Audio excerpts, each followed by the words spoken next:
This is episode 23 of 30 in the last days of disco Videobook, produced by Into Creative and published by Orenda Books. This is quite a short chapter, or a short episode, sorry, tonight. As we've just heard in the last episode, Gary Cassidy isn't in fact dead. Or missing, presumed dead. Him and Benny Lewis got disorientated in the last day of the fighting in Falklands and found their way to a shed where they holed up for a few days, and then decided that because Benny's injury was potentially life-threatening, that they had to go and find their way back to camp and either surrender or find their way to their own troops. So back in Kilmarnock, his family don't know any of this. They have assumed that he's dead. They've had a memorial service for him, and Bobby in particular is struggling to cope a wee bit, but they're beginning to try and assimilate to the reality that Gary has died. So this is a short chapter about Bobby in the aftermath of Gary's apparent death at the Falklands. 22nd of June 1982, 1:32 p.m. Bobby normally hated going to Joey's house. Onthank was full of arseholes who'd give you a doing just for looking at them the wrong way. Plus, Fat Franny Duncan's tentacles reached far and wide across northwest Kilmarnock. And since it seemed certain Hamish May had been hospitalised as a result of the Fat Man, it was fair to assume that Bobby was also a prime target.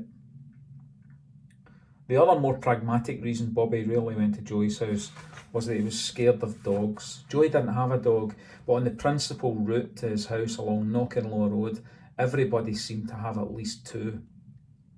They seemed uniformly to be big Alsatians, or I'll fucking get yous, as Bobby referred to them. And since they were all allowed to roam free like it was an urban safari park, Bobby was convinced he could have given Alan Wells a run for his money on the few occasions when he'd had to sprint along Alsatian Road. Today though was different. He was simply enjoying the respite of lying on the bed in his best friend's upstairs room, listening to music and trying to forget the events of last week. Joey appreciated that his friend was looking for an escape from it all, even from Lizzie. He hadn't spoken to his friend since before the news of Gary's death, and he instinctively knew that the last thing he'd want to do was talk about it now. Listen to this, Bob, it's fucking brilliant. Joey sat next to his old record player and pulled the needle across. A two-note riff eventually gave way to crashing drums shortly afterwards. Ian McCulloch's distinctive vocals. Bobby didn't rate Echo and the Bunnymen or any of these other weirder arty bands like New Order, Wire or U2 that Joey was currently into, but he had to concede the new single, The Back of Love, was pretty damn good. Bobby lay back on the bed and looked at the mosaic of posters and newspaper clippings that concealed the walls and ceiling. It was an odd mix indeed. A life-size poster of Debbie Harry was pinned to the zone directly above the bed. As she stared back down at Bobby, he wondered how many times his friend had filled the bin with Kleenex while looking upwards, turning Japanese, writing off, Joe. Less easy to fathom were numerous large pictures of the governed socialist Jimmy Reid and father of the welfare state Nye Bevan, photos of Weller, Costello, Che Guevara, Jimi Hendrix, Ian Curtis, and a whole host of headlines about the death of John Lennon were all grouped together in the one space. Bobby remembered Joey being really upset about the former Beatle dying. He'd gone on and on about them having the same birthday, and also about that fucking book, Catcher in Their Eye, which Bobby had absolutely detested. Joey believed it was involved in the murder. And what about this, Shin? Said Joey, as Simple Minds' love song emanated from the tinny speakers. Joey's large wooden coffin-like box of a record player sat on its four sturdy foot-long legs at the side of his bed. It was designed to hold long playing records in horizontal storage to the left hand side of a centrally placed turntable with an automatic arm mechanism. The final third of the box was given over to the controls for sound, radio station selection and waveband frequency. The records had to sit in a stacked holding formation like Harrier jump jets waiting for the signal to descend to their circular black landing target. Sometimes two would drop at a time. When this happened, Joey's impatience would often cause him to force the next record down by manually moving the arm across. More often than not, a low persistent grumble from the speakers would follow this action. To Bobby it sounded like Max, the elderly butler from Heart to Heart, recorded backwards. "Stop fucking doing that! Stop fucking doing that!" over and over again. Bobby laughed out loud. This bizarre sound was the result of Joey attempting to play a record by The Fall, one by Killing Joke, and Is Vic There by Department S. Joey eventually laughed as well. He was irritated at that stupid fucking box, but also pleased to see his friend happy again, even if it was only briefly, and at his own expense. "Listen, I ken you might not want to think about this yet, but what's the plans with the disco?" Bobby stopped laughing and covered his head with Joey's pillow. "I'm only bringing it up because I've got an idea. I could do all the alternative ones, just to keep it going." "I don't know, Joey. I can't think about anything to do with the disco at the minute. We're supposed to be doing Doc Martin's anniversary thing next week. I'd do it, but I think my dad would go daft." "Do you not think Gary would want everybody to be getting on with their life?" "Aye, maybe, but it's nothing to do with what I want to do. At the minute it's all about no upsetting my mum or our Hetty. I can't cope with it all though. I just want to get out and get fucking miraculous all the time. Let's do the Doc Martin gig then, do it properly, in Gary's honour." Joey was trying to be as upbeat as possible. "Remember that time he got us fired for the tennis club?" Bobby sat up and leaned back against Leon Trotsky. Aye. Bobby smiled at the memory. Stupid bastard. At the beginning of June, more than 12 months ago, an interesting, if short-term opportunity presented itself for both Bobby and Joey. They'd each been offered the position of temporary groundsman at the Kilmarnock Municipal Tennis Club, which was buried in the cleft behind the Henderson Church. The club had 4 clay courts and they ran parallel to the gently flowing Kilmarnock water. The datum of the courts was around 10 metres higher than that of the river's normal surface level.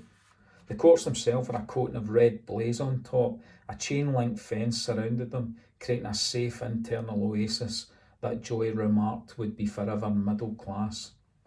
The fence was damaged only at its southern edge, an edge it shared with the far more working class Pie and a Pint outdoor bowls club.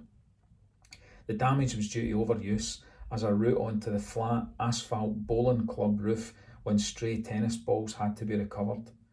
A small red brick single-storey tennis clubhouse was under construction at the northern end. It was moving forward at the slow motion pace of a brick course a week.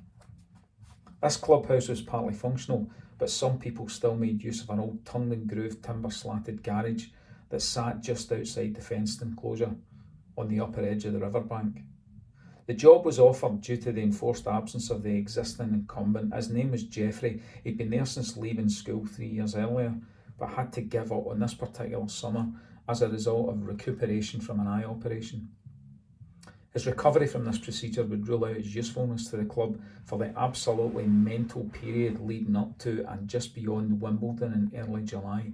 The 3 to 4 week stretch traditionally saw hundreds of kids who had evidently never lifted a tennis racket for anything other than pretending to be Jimmy Page, throw on a headband and a Fila polo shirt and head for the courts. Temporary memberships almost doubled in this period, and consequently someone prepared to be there at the crack of dawn to open the gates was essential. This was to be one of Bobby's tasks. Joey would take the other responsibilities such as locking up at night, sweeping the courts and the lines, repairing the damaged fence and operating the tuck shop. That would be shared equally between both.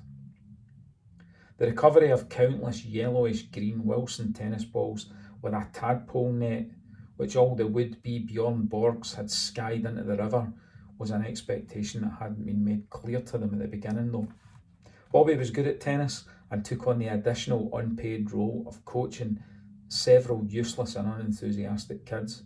The weather that summer was glorious, and most of the girls who came to play were dressed like Tracy Austin.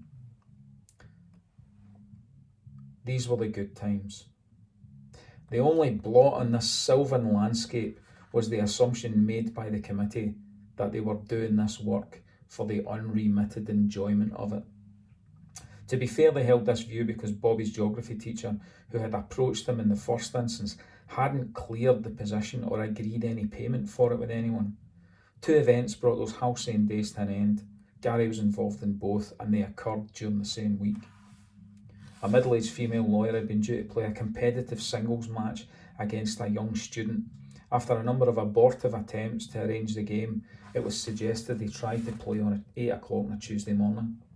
The remainder of the tennis tournament was being held up for this tie, and a great deal of pressure was being brought to bear by the all-powerful committee members. Bobby had been out with a girl the night before, and having come home late, had offered his brother £2 to take the key and open the course for him. Since Gary was still asleep in the same room at 10 when Bobby finally awoke, the furious Ayrshire legal eagle was forced to forfeit the match due to her inability to find an alternative date or anyone else with a key for the padlock. Bobby and Joy were reported to committee and dismissed days later. The other issue, which no doubt had a bearing on this decision, was the abuse of the position of tuck shop manager. Gary had come down a few times and, with Bobby's knowledge, had been robbing the tuck shop for weeks.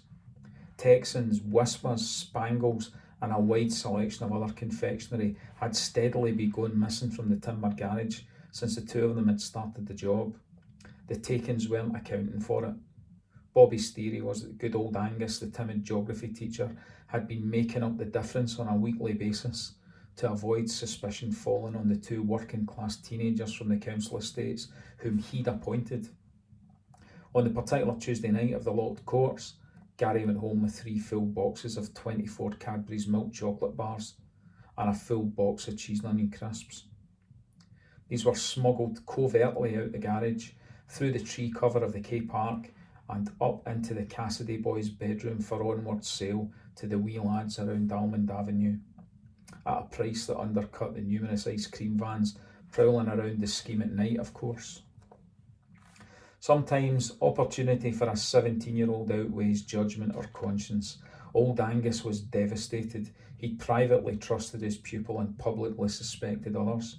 A parting of the ways was inevitable, and only his intervention with the committee prevented it becoming a police matter. Unsurprisingly, no payment was proffered for 3 months' genuinely hard work. They did sweep the courts, they did repair the fence, and they did recover an incredible number of previously disregarded tennis balls. Unfortunately, Bobby did open the course every day, but rarely at the required time, and with Gary's help, they did manage the tuck shop, but not in the way the committee had envisaged. Despite the possibility of criminal action, Joey still felt extremely hard done by, with the lack of any payment. On the last night there, Bobby and Joey sat outside the courts, defiantly attempting to justify their perspective. In their self-righteous, selfish teenage minds, the work they'd done equalled the freedom to help themselves. The positives outweighed the negatives. They were due remuneration. As they made their arguments, Gary appeared. Prompted by the eldest, anger and annoyance built, and the 3 took their frustration and revenge out in the timber garage against which they had been sitting. After a fair bit of shoving, they dislodged it from its concrete base. To Gary's astonishment and utter delight, it came away from the base in one piece. The weight of the carcass gave it a momentum all of its own, and it tipped up onto one side of its pitch tar roof. It then slid slowly but gracefully down the bank and into the river, like one of the massive ships moving down the slipway at John Brown's dockyard on the Clyde. It was an impressive sight, despite suffering by comparison of scale. I still can't believe it came away one bit. Tears of laughter were rolling down Bobby's cheeks. The look on his face, man, it was fucking brilliant. Bobby looked over at his friend. Fuck it, let's do the Doc Martin thing. For Gary. Then we're finished, eh? Aye, for Gary, said Joey. Now there's a couple of things I know for definite, related to this book. I know what the inside of a Kilmarnock prison cell looks like, and I know how a timber slatted garage slides down a hill into a river on one piece without breaking up. Those two things come directly from my personal experience of things that would probably have been better off left unwritten, but there you go. That's a debut novel in all its semi-autobiographical glory. Good night.